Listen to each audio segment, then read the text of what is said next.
We are coming to you live straight from Radio Row here in New Orleans as the Super Bowl inches closer. But what we're going to talk about today is there is some buzz, a lot of buzz, and we had some updates also come out. So we're going to talk about all that stuff in relations to George Kittle. We're going to talk about Diameter Lenoir still recruiting. I actually talked to Max Crosby directly about Diameter Lenoir's tweet, Myles Garrett, all that stuff. That we have a lot of stuff to talk about, and we're going to get into it all. But first, you guys already know what to do. Drop an SDS in the chat. Chat looking a little quiet right now. Where you at, chat? Drop an SDS in the chat. Smash that like button, and let's get into it all right now.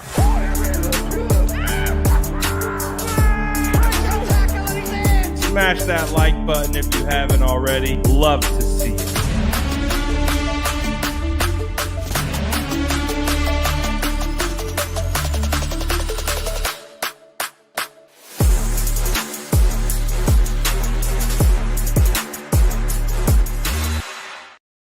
Let's go. Shout out to the SDS popping into the chat. We see you guys. All that good stuff. Look at you guys, man. Shout out to y'all.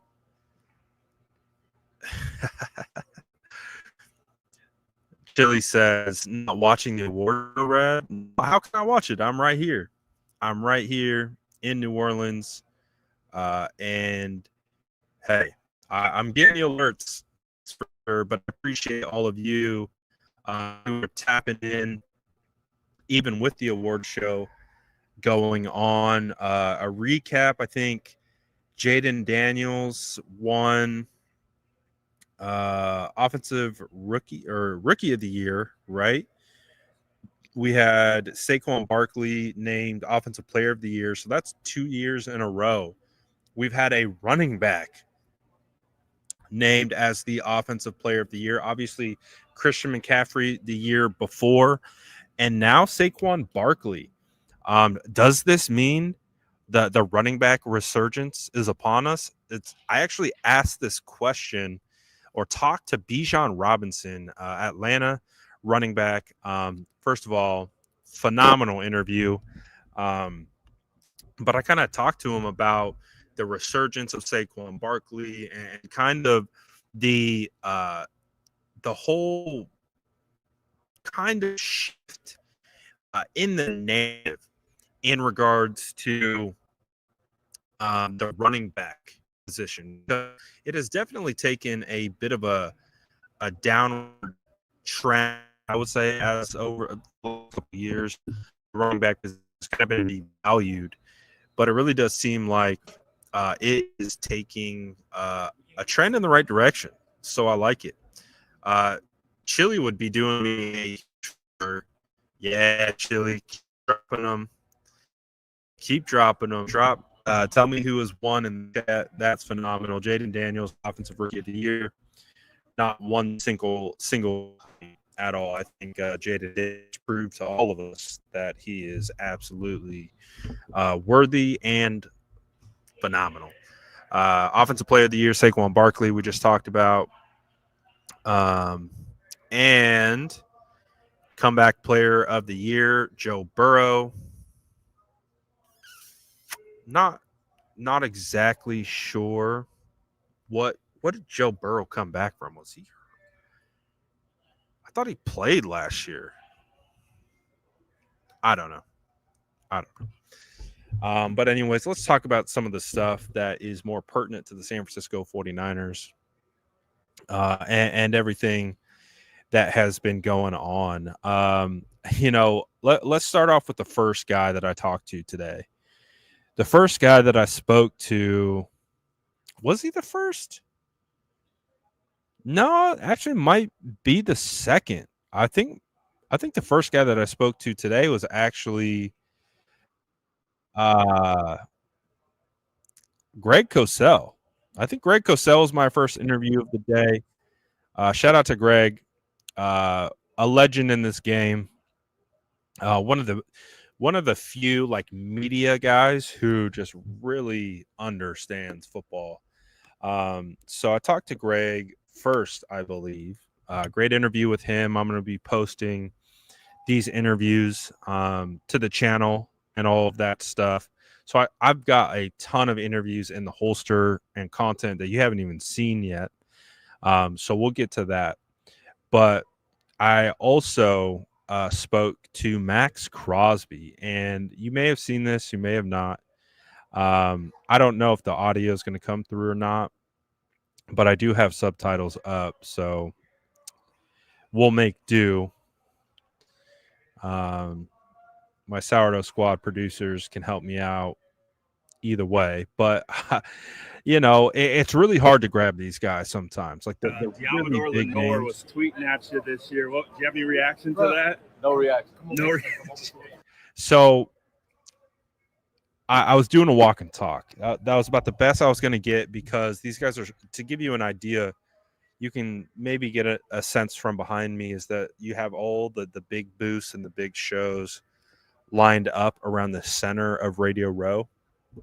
And these big names come in and they all are scheduled, right? They're scheduled at all of these. So they're moving. So a guy like Max Crosby, he's probably doing, I don't know, nearly 20 interviews. So I'm catching him from one interview to the next when I ask him this. And I'm like, you know what? He's a name that I've been hearing around,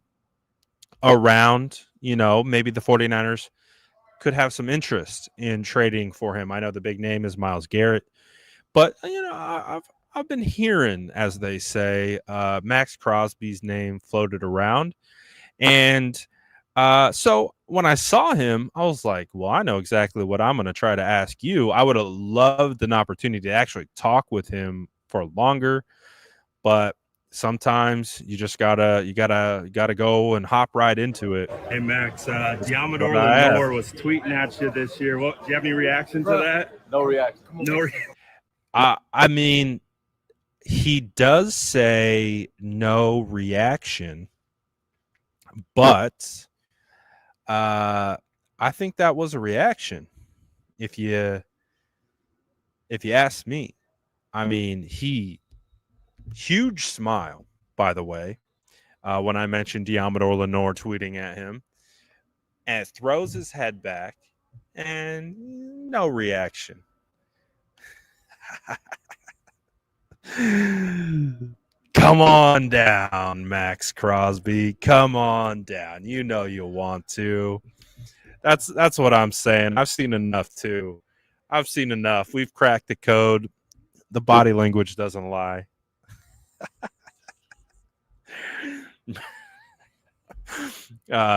He's cool, man.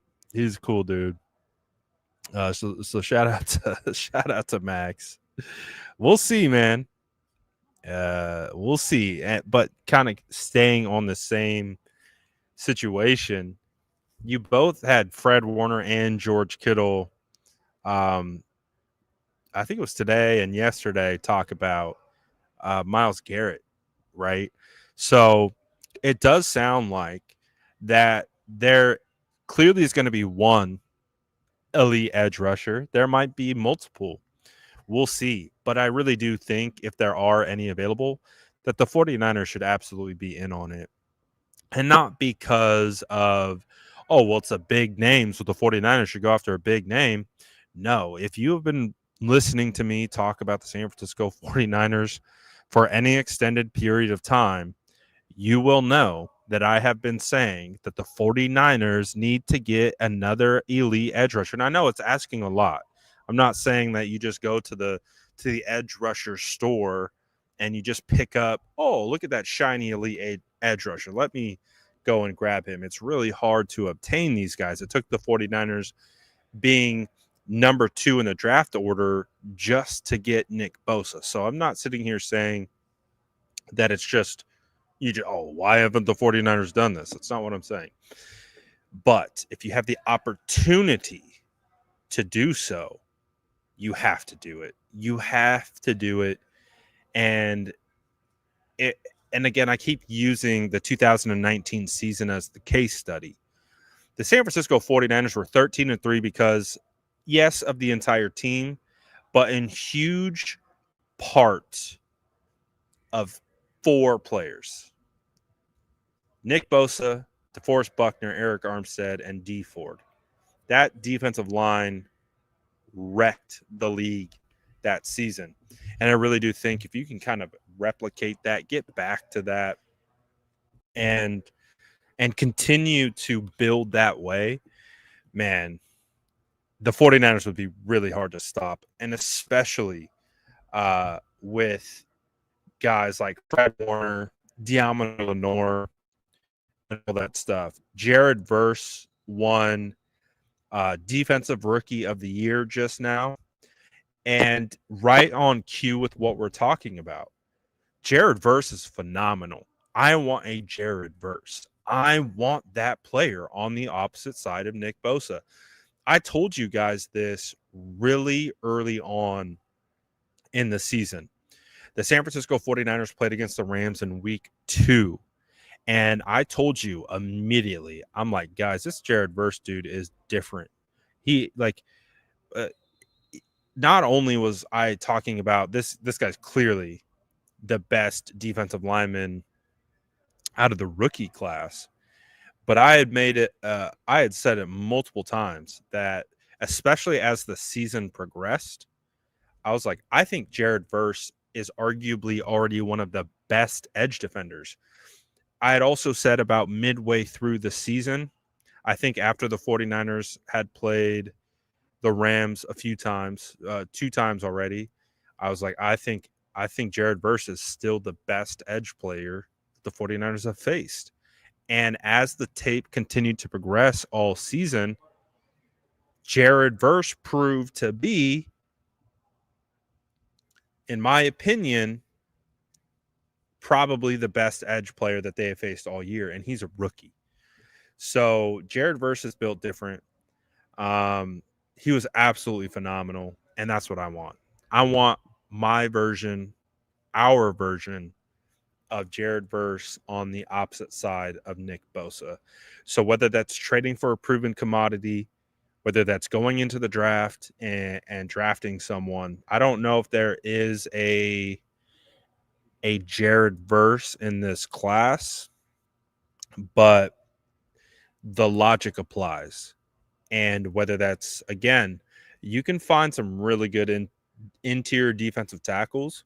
So if you go the route of the edge and you trade for a Myles Garrett, a Max Crosby, someone like that, you can supplement with cost-effective, impactful interior defensive line talent in this draft.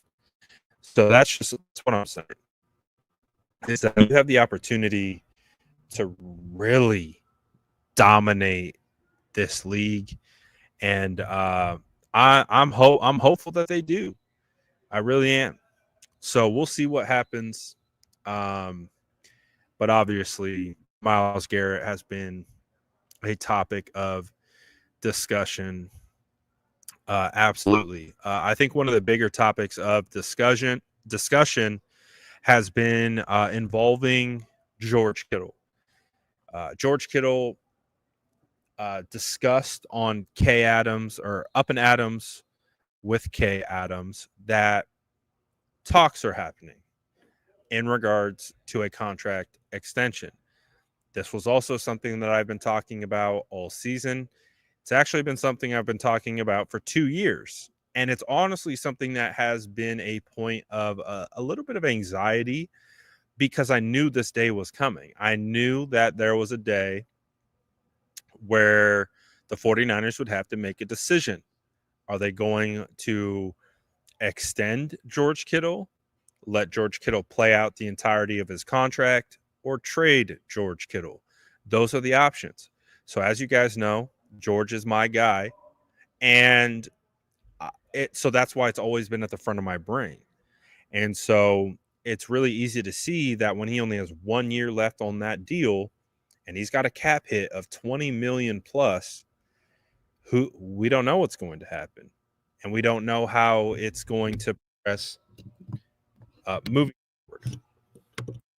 But it did at least make me feel better to hear that George, or I should say the agent, is talking to the 49ers about this potential, and rightfully so. They should be get done, in my opinion, and you should absolutely make George Kittle a forever Niner. And again, not only are you making, a face of this league, George Kittle, the people's tight end, a forever Niner, but you're also spreading out the cap hit. There are multiple advantages to this happening. The reason why you extend George Kittle and you make him a forever Niner is because you're able to spread out that cap hit. That $20 million cap hit this season, you can backload and you can push to the back of the extension, freeing up a huge chunk of cap space. And the 49ers are already at the top of the league with available cap space, but an extension there, a restructure of Warner, and boom, the 49ers have a ton of cap space to play with. So that's one of the positives. Another positive is you are keeping one of the main voices and leaders and faces of the franchise in the building. One of my favorite things about George is that he cares about player development. He cares about his teammates, and he cares about guys improving and getting better and competing. And he is a part of the standard in that locker room of being the best of the best.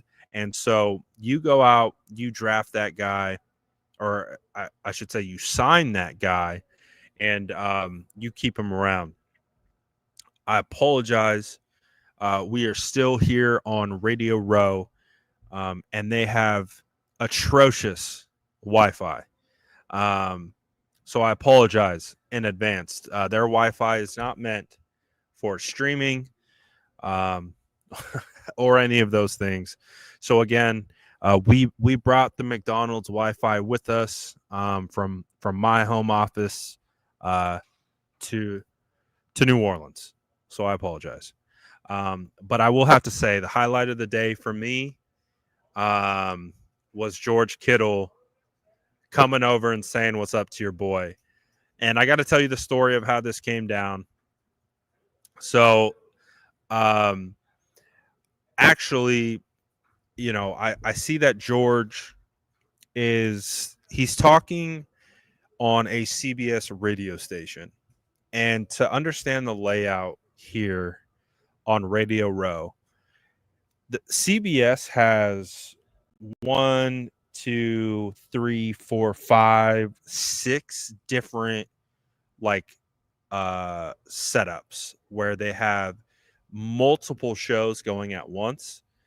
So they have the entire area roped off. And so all the big time names are going over there to go do their radio hits and radio appearances. So George Kittle is over there. He's behind the ropes. And I see he's over there, and I see his mom. And shout out to Jan. She has been following me for a long time on Instagram, and she's engaged with some of my stuff. And I never met her before. And she's right there. And so I walk over, I say hello, I introduce myself, and she's phenomenal. What a sweetheart she is. And we were just talking. We were talking about, the state of everything, right? Just talking about George, talking about fans, stuff like that, personal experiences, just chopping it up and just having a great conversation. And so, we have our conversation. George is still doing his interview. We part ways. I was like, all right, well, it was great meeting you. And I kind of start to walk away. And as I'm walking away, I hear my name being shouted. I hear Brad.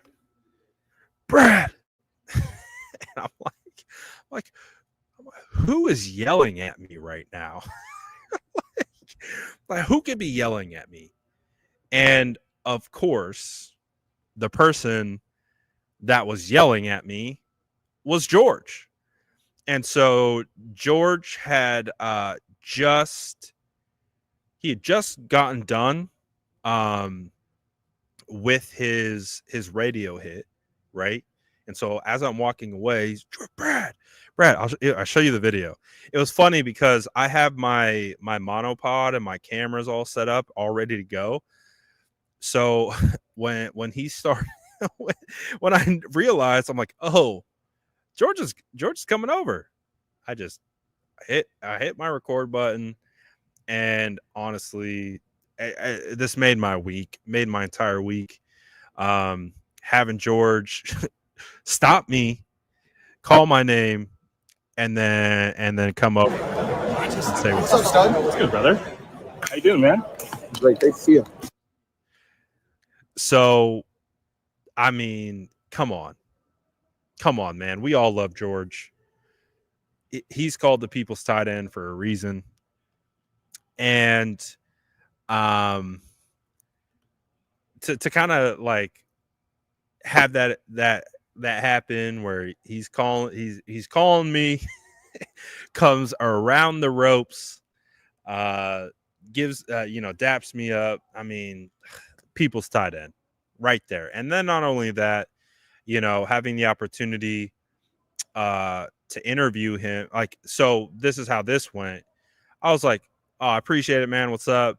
And I was like, can I ask you a couple questions? And he's like, actually, like I mentioned, they're all booked tight, back to back to back. He's like, I actually got to run. I'm running late, but if you get it in quick. So I asked him one question, and this is what I had asked George right here. The streets are saying you might be in some negotiations. What would it mean to you to be a 49er for your entire career? My goal is to be a 49er for life. I love wearing the red and gold. I love the support from the faithful. So it'd mean the world to me. And it'd mean nothing more than to just play my entire career for the 49ers. Dude, I appreciate it. And to be covered by you. The streets are saying you might be in some negotiations. What would it mean to you to be a 49er for your entire career? Dude, how can you not love this man? Bro not only says why he wants to be a forever Niner, he wants to finish his career with the San Francisco 49ers. He only wants to play with one team, and he wants to be with us. And so, like, music to our ears. And then at the very end, I don't know if you heard it, he goes, and to be covered by you. George, you're going to make me blush. I'm already really red in this area. I don't need to be any more red. Don't make me blush, George. But again, I have covered George's entire career. The draft crush of mine. I believed in him before he was a 49er. So, like, all of this is like full circle for me. You know what I mean? Like, and you guys know how I get about my draft crushes. I'm very serious when I believe someone is going to be a talent, when I believe someone is going to have success in the NFL going from college. And so, you guys know how I get. So George was that guy for me. And then being able to watch the 49ers draft him, watch him become one of the faces of the NFL, one of the top guys in the league, and just the person that he is. And then to be able to connect with George, see George, say what's up to him. It's just cool. It's a cool kind of look back at the journey, that has brought me here to New Orleans. As an independent, man, like I don't work for a radio station. I don't work for a TV station. I don't work for an outlet. I work for myself. And it's just a crazy experience of how it all comes together. And it really made my day. It really, really did. I appreciate George. He's always supported me. He's always supported what I'm doing, whether it's as simple as a like on Instagram or a comment or a DM. George has been phenomenal. And man, it's been great covering him. I would say without a doubt, he is hands down like, now that I've been doing this since 2017, you kind of see like what it's like kind of growing with these guys, right? Because when they come in, they're green behind the ears. When I started, I'm green behind the ears. And you just kind of grow, obviously apart, but it's been great. I love George, and I really hope that he sticks around and he is a 49er for life. I really do. He's great. On the field, off the field, legend. What other stuff happened today? I thought it was pretty cool. Bijan Robinson told me that he's going to be working out with Christian McCaffrey in the offseason. So I think that's really cool to hear that those two are going to link, because they're very similar, in my opinion, in regards to ability. So Bijan, Christian working out together, I mean, that's fire. I like that. I like that for sure. Bijan was also a great interview. I've been talking to some of the guys that I'm working with here, and I always appreciate when you come across like a superstar and they are so approachable and they are so engaging, right? Like, you can choose how you want to answer certain questions, and you could go in depth, you could give a little, you could give a lot. And so for a guy like Bijan Robinson, who I think is one of the ascending stars in this league, to be able to just take time and to be able to give phenomenal answers. Like, one of my favorite things that I'm doing with these guys that I talk to is we just geek out about technique. I spoke to Stevie Johnson today, former 49ers wide receiver. We just geeked out about route running. When I talked to Gerald McCoy, former Carolina Panthers defensive tackle, we just geeked out about defensive tackle technique. I talked to Taylor Lewan today. Taylor Lewan of Bussin' with the Boys, got to interview him for a solid nearly 10 minutes. We just geeked out about offensive line play and offensive line technique. I love it. I love it when guys, because you can also tell who really love the game, man, the way they talk about it. When you can tap into that from these players, because I think, players are always going to have some sort of guard up, but the way to like really cut through to get to like what they care about is, man, if you can tap into those things that they have practiced and played for so long, it's really cool. And I really enjoy talking football with these guys. So it's definitely been a blast. And I'm having fun, man. I'm having fun. I haven't posted Gerald McCoy. I haven't posted Taylor Lewan. I haven't posted Stevie Johnson. I haven't posted Greg Cosell. There's so much content that I have not posted yet. Oh, Adam Thielen. I spoke to Adam Thielen for about almost 10 minutes. He's phenomenal. He gave some great thoughts on Ricky Pearsall. I talked to Jonathan Stewart. I don't know if you guys remember the Panthers running back. Here's one for you guys. I had nearly a 10-minute interview with Al Guido, the 49ers president. And shout out to Al, man. Shout out to Al for taking the time. That's really cool. Like, Al Guido, the 49ers are hosting the Super Bowl next year. And that's like Al Guido's baby. Like, he plays a huge role in that. If not being the point on that whole thing. So that was really cool, being able to chop it up with Al Guido for nearly 10 minutes, just talking about the faithful, talking about the what they're doing to Levi Stadium, kind of the maturation process of Levi Stadium, and how they're gearing up for the Super Bowl. One of the things that I found out today, this might have been reported before, but for me, it was the first time I'm hearing it. The 49ers are going to have the most square footage of, what's the word? It's not big screen. It's the, someone help me out in the chat as I'm seizing up here.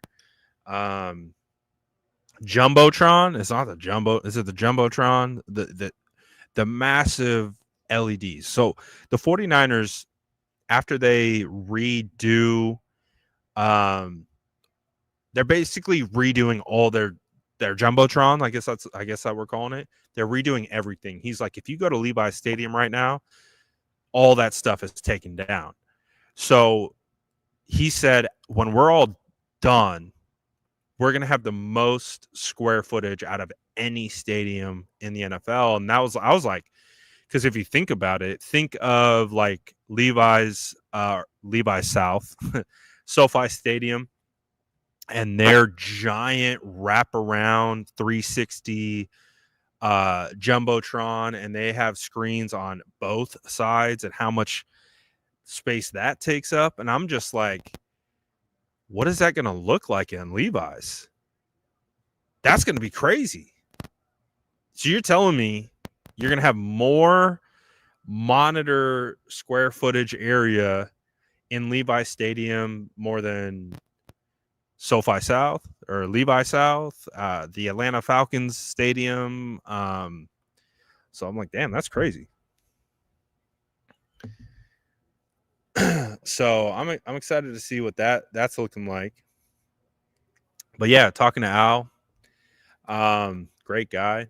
I appreciate the time that he took out to spend with me, and I'm excited to post that interview. So we'll get that up as well. But yeah, man, it's been a lot of good stuff out here, and it's been fun. It's been fun. Always a blast talking ball. And I saw Joe Montana. I attempted to get Joe Montana. But, Joe's hard to get. 49ers throwback says, hey, hope you're having a great time. George Kittle is the heart and soul of this team.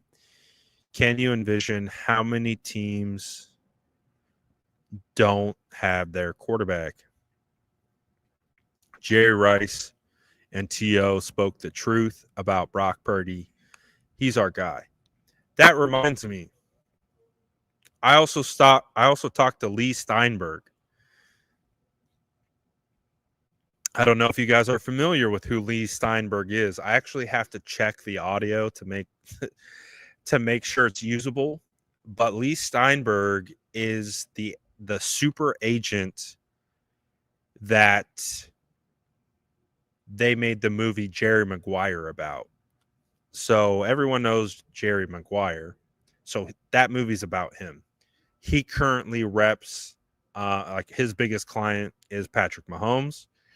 So I asked him point blank about the quarterback market and Brock Purdy. And do you know what he said?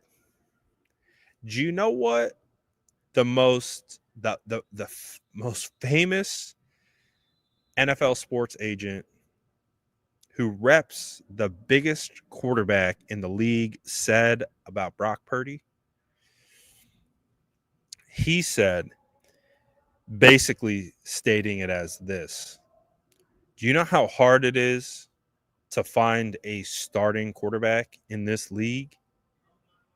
And the reason why the market is what it is because of the supply and demand.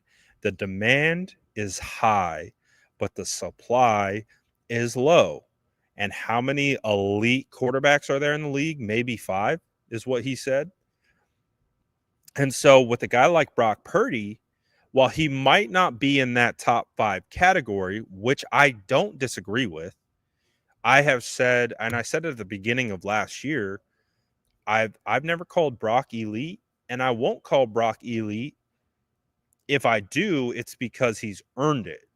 For me personally, being an elite quarterback means you have done it at a high level for a consistent amount of time.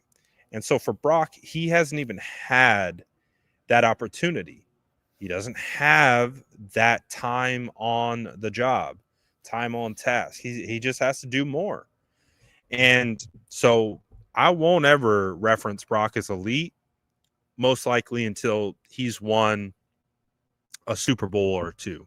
That's just how I operate. That's my standard. That's what I talk about as elite. But that doesn't mean, in my opinion, he's not a top 10 quarterback. And basically what Lee had said is that what do the 49ers do if you don't pay Brock Purdy? What happens? What do you do? You have no other there's no other quarterbacks. Do you know how? And another thing that we referenced was the 49ers traded multiple first round draft picks to move up to number 3 to draft Trey Lance just to land on Mr. Irrelevant as their quarterback. It is so difficult to not only find a capable starting quarterback, but to find a elite starting quarterback. People act like, oh, it is so easy. You can't pay Brock Purdy because you got to get an elite guy. Where? In this draft, I don't think Shedeur Sanders is elite. I don't think Cam Ward is elite. I don't think Jackson Dart is elite. The big sentiment over here in Radio Row is the same thing. Shedeur was here today. And so this was my favorite thing that Lee Steinberg said about contract negotiations. And I think the reason why it's my favorite is because I've been saying it since the very beginning, which is how these numbers are generated. They are generated based on resume. They are based on statistical output and performance. Obviously, you take into account of injuries, things like that, those ancillary things. But at the end of the day, what you take is you take the resume and then you slot it. You compare it to the other quarterbacks who have gotten paid, and you find the comparison. And when we were talking about Tua, Trevor, Hurts, all these guys who have gotten paid, Dak, guess where he slots? And so that's how it works. And to hear the number 1 super agent in the NFL who reps Patrick Mahomes use the same exact logic that I have been preaching to you guys since the beginning of how this is going to work, it makes me feel validated, because I already knew that this was the case. But to have the number 1 agent who actually is negotiating these contracts say the exact same thing, And I still get people pushing back on me about how this is going to work and how this is going to go.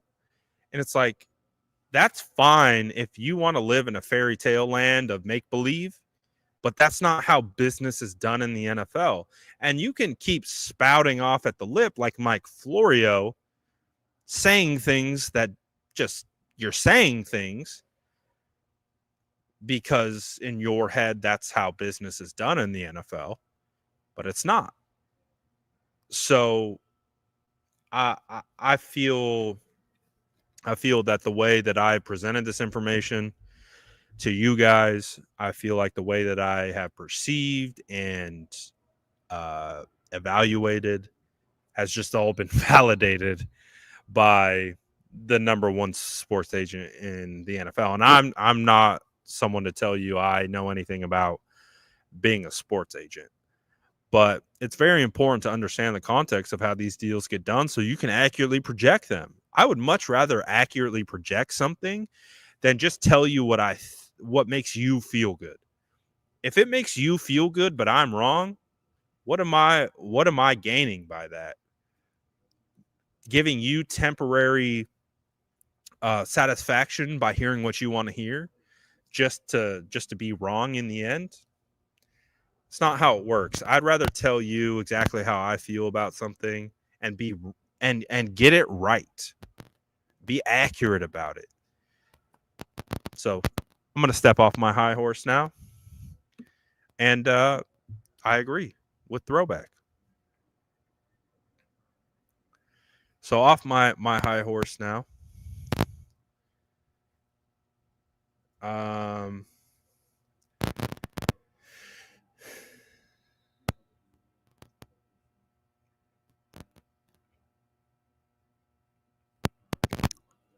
I guess Frank Gore is eligible for the Hall of Fame.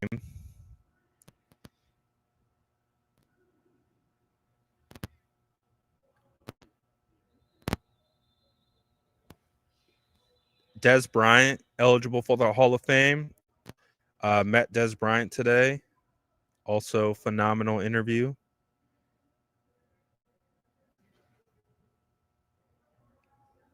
But that's cool. So Frank Gore is now eligible. Is Frank Gore going to be a first ballot Hall of Famer? I would say yes, and that is not biased. I believe, if I'm not mistaken, you might have to correct me on this. I believe Frank Gore is second all time in rushing yards in NFL history. That absolutely means that you're a lock to be a first ballot Hall of Famer, in my opinion. So the longevity, third. Thank you. I knew it was second or third. But I wanted to err on going higher. So he's third overall in rushing. And when you are in that category, what does that mean? That means that you're a first ballot Hall of Famer.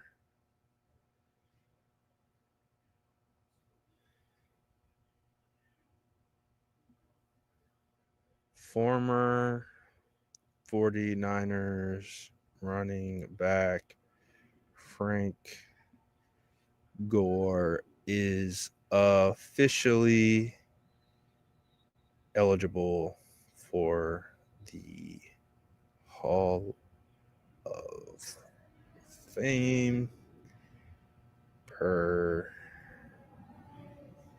Adam Schefter. Dope.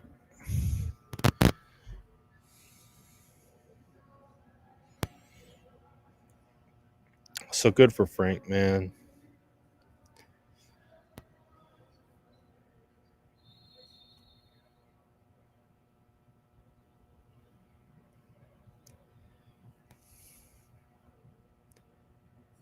Good for Frank.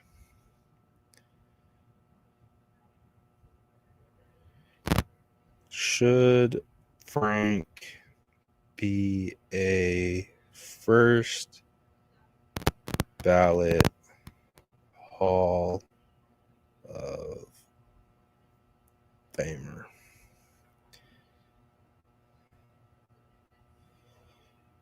Post. Yeah, Frank currently is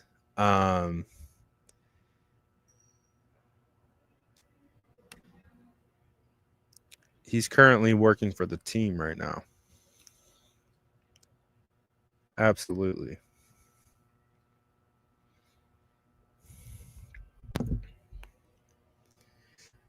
So I don't think it's a question. I think he's a lock, and it would be a travesty if Frank Gore wasn't a first ballot Hall of Famer.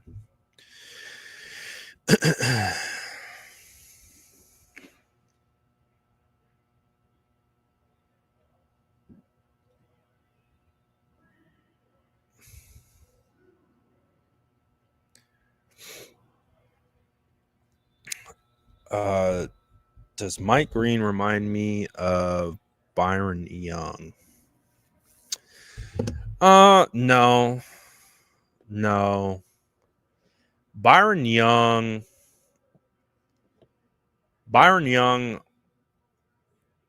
was thicker. Pause.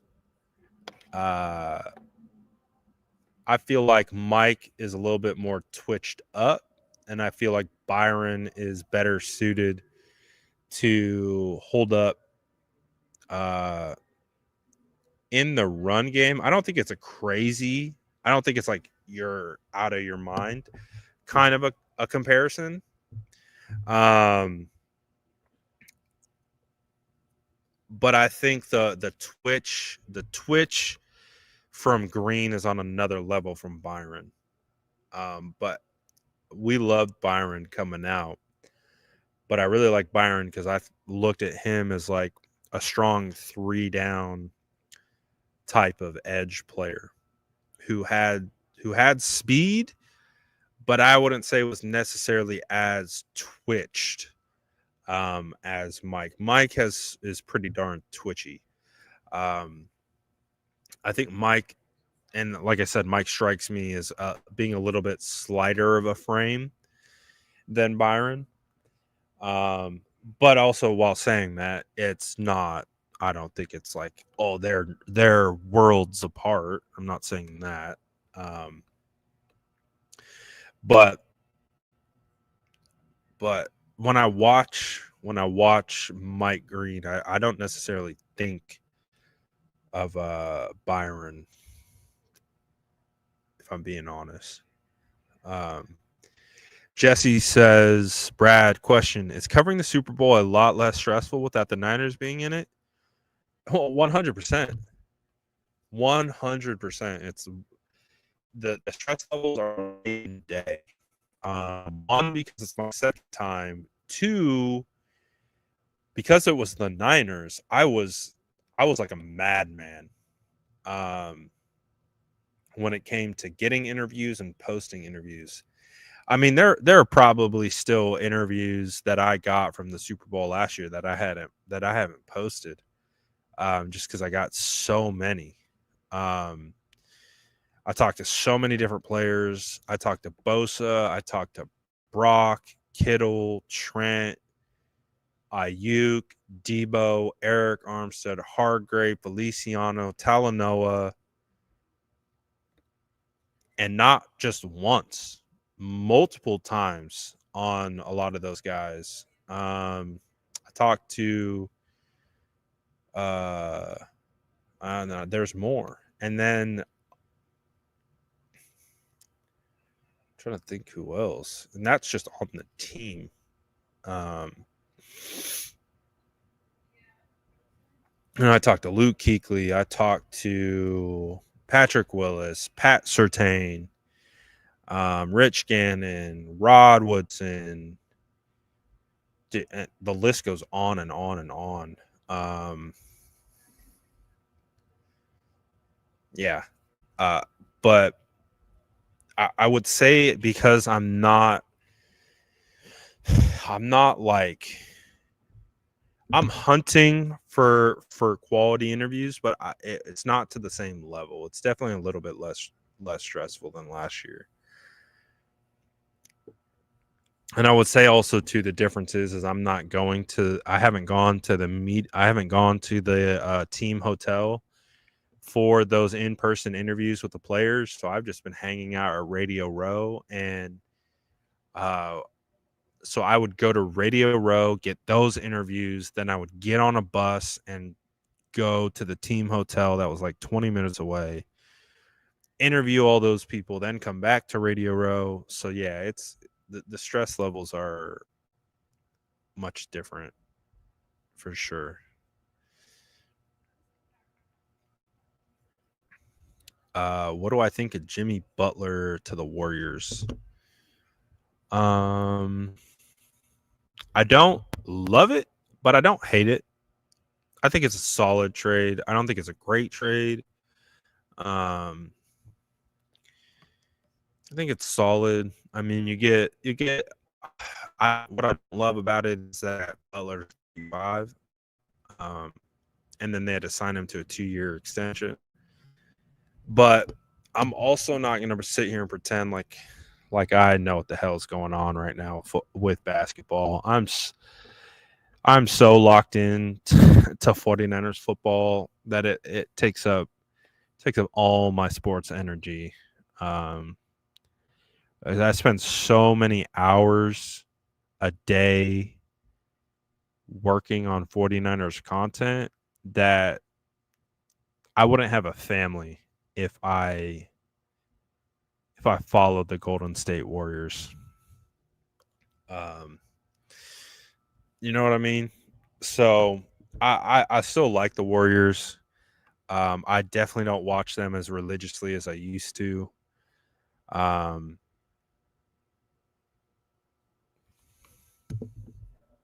So I'm not going to sit here and say I'm an expert on if the deal is good or not, but definitely interesting. But anyways, I'm going to get out of here. It is 9:36 here in New Orleans. I have not been home to my room since 8 o'clock this morning. So I think it's time to get back. I don't even think I've eaten. No, I have. That's a lie. They have food here for us. They feed us here. So I appreciate you guys. I can't wait. I can't wait. Put me to sleep. Appreciate everyone as always. Smash that like button for me. Yeah, I appreciate everyone tapping in and following along over the coverage of the last 2 weeks. This is the longest I've been away. So shout out to my family for allowing me to do this. Appreciate it. And tomorrow's the final day of Radio Row, which I'm so thankful for. I'm so ready to get home. So one more day, and then finally get back home. But appreciate everyone. Grab your cookies on the way out. I'm out for now. Peace.